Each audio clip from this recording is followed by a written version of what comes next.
before we jump into the video, make sure you check out my Patreon account. It's designed for serious medical aesthetics providers just like you. I'm really happy that we're doing this. Like, we met at one of the injectors conferences in Nashville, and there was another injector who saw me, and she's like, "Oh my God, Dan, I follow you." She's like, you need to meet Injector Bunny. She posted about you once, and I was like, what? What's going on about that? So after that, I found out that I think it was your Patreon that you posted one of my videos on anatomy depth, and I appreciated that. So after that, you're really cool about it, and you said that you'd be happy to do something like this with me, which is amazing. And it's Valentine's Day next week, so let's talk about the lips. I know. Oh my gosh, I can't believe it. Okay, so let's kick it off. I'm going to ask a question based on someone who asked.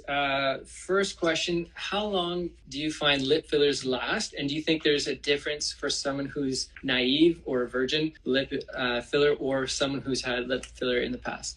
Yeah. So lip filler, it's fun to talk about it, but I think it's really frustrating for injectors because we all have different experiences. So when someone asks me, that's like the dreaded question I get from patients all the time: how long will this last me?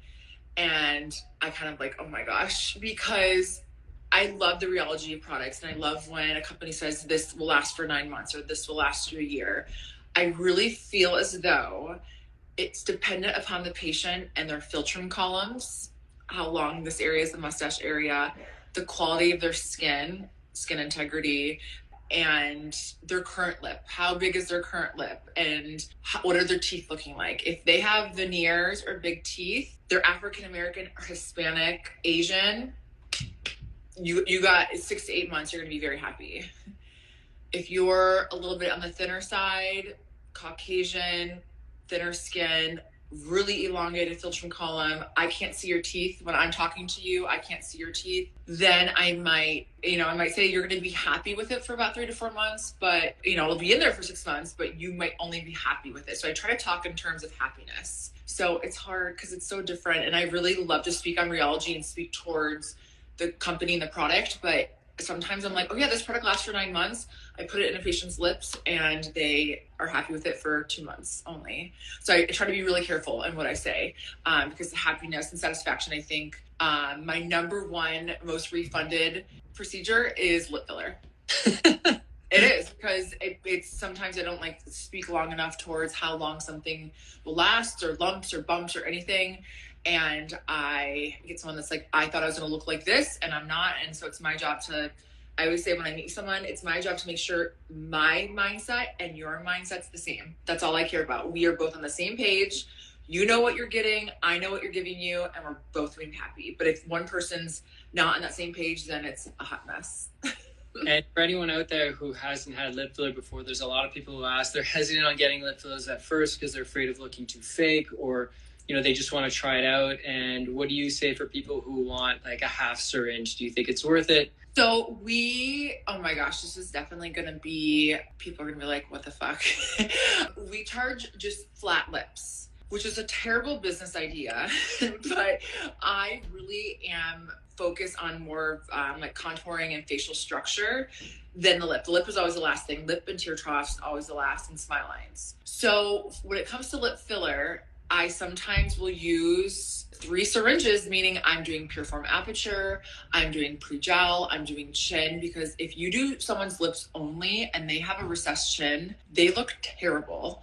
Anusha, I think she joined a little while ago. She's like the godmother of this. Like, you have to frame the face, right? So I think for me, I charge just flat rate $1,000 for lips, which is insane. But sometimes I use a syringe of Versa and puriform aperture, pre-gel and chin, and 0.6 in the lips. Sometimes people need 0.9, sometimes 0.4. So I think for my patients, they're very happy with it. Now, when someone trains with me or shadows me and they try to take that to their practice, sometimes it doesn't always equate, because people are like, what the heck? I know. But it just depends. Yeah, you have to be realistic with the client and saying, like, listen, we got to take a look at this whole perioral region. If someone definitely comes in and they haven't lost any volume in the ergotrade, haven't lost any volume in the chin, everything looks great, but they're just new, I don't offer half syringes personally. What I do is I basically have a flat fee.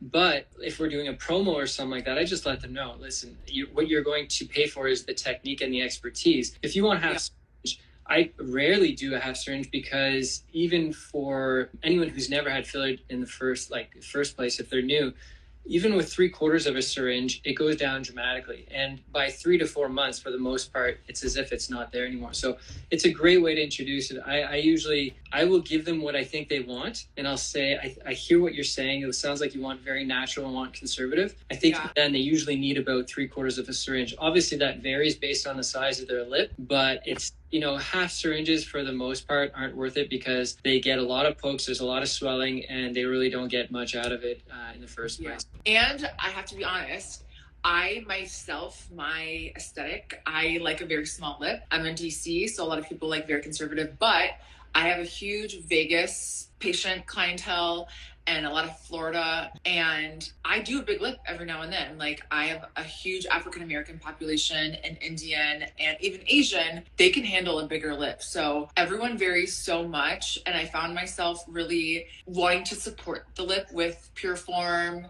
with kind of the Fern technique supporting, and my patients were so much happier that I was like, I'd rather just charge a flat rate of $1,000.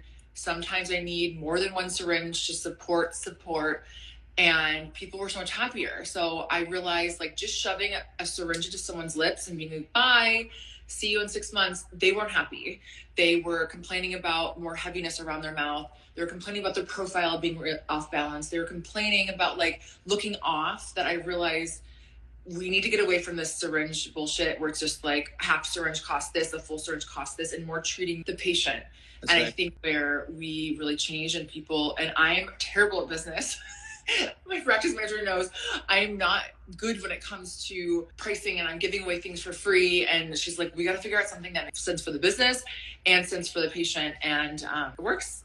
Same way. I'm pretty bad at business with regards to, like, I'm just happy to make clients happy. I'm making money. So, I'm coming in, I'm like, just come back and I'll top it up if we need to. But that's one thing that I do is I have a lip, like part of our lip promo is I'll have them come in, whatever they want. If it's, a full syringe or half or whatever, I'll make sure it's happy. But regardless, I usually encourage a top up, especially if it's their first time coming in about 4 to 6 weeks.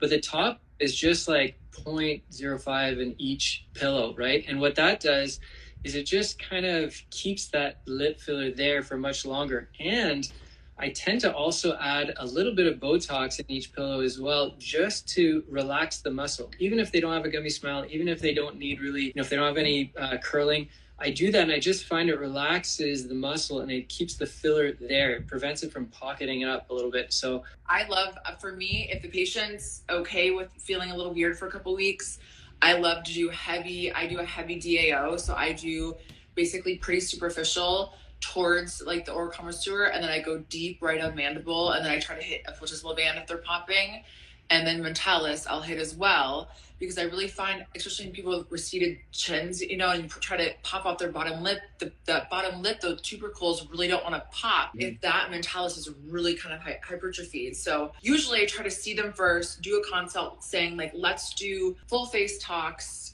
head to toe if you can. Sometimes people fly in or train in, they can't do that, but I try to do what you do. Little bit of Botox on the kind of vermilion border lateral. I really try to avoid the LSAN if I can. If someone has a super, super gummy smile and they're young, I'm like, let's knock it out. If they're older, I try to say like, I personally like a gummy. I mean, I like big teeth. I like when I can see teeth, so I hate to kind of knock out that LSAN and then they just have this huge philtrum column. If that makes sense. Totally makes sense. Okay, next question.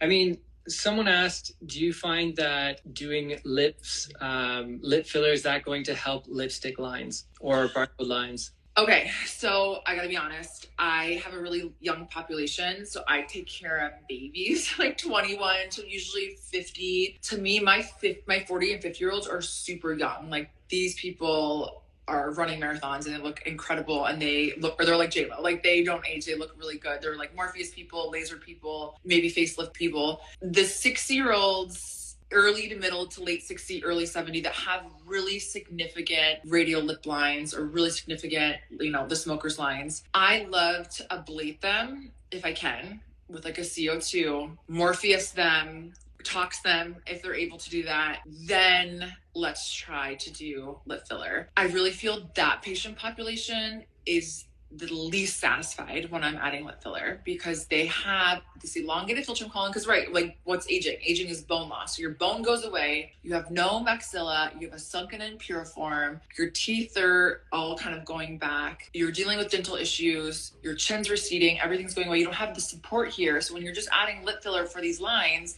they get the lumps, they get the bumps, they get the unevenness. So if I always tell them, you have two roads with me. Two. One, I can just go for that lip line, take care of it, send you on your way. We can be besties. Or the second lane is you're in it to win it. We're going to start really slow, medical grade skincare, ablate your skin, Morpheus, tox, more Morpheus, and then go ahead and do some filler, and I say, the second lane is way more expensive. The first lane is easy, right? But you're not going to get those results. Lip lines are hard. But this was so fun. We have to do it again. Absolutely. Anyways, thanks everybody for joining, and thanks so much for allowing us to meet up. This is so awesome. Hopefully we can meet up in the future. Yeah. Are you in your PJs? No, you look like you're in clothes. No, I got you. No, I'm not in my PJs. I'm like never in my PJs. I get my PJs. I am like in bed by usually 8:45. It's 8:30 our time. So I'm like, oh my gosh. You were like, oh yeah, do you want to do 8 p.m.? I'm like, 8 p.m. at night? So I'm like, okay, I'll just not normally I'm like in my glasses with all my Zeo products on my face, but I decided to just do the PJs and look okay. Yes. Well, thank you so much. I'll see you soon. Take care. Bye everyone. Good night. Bye guys. Good night.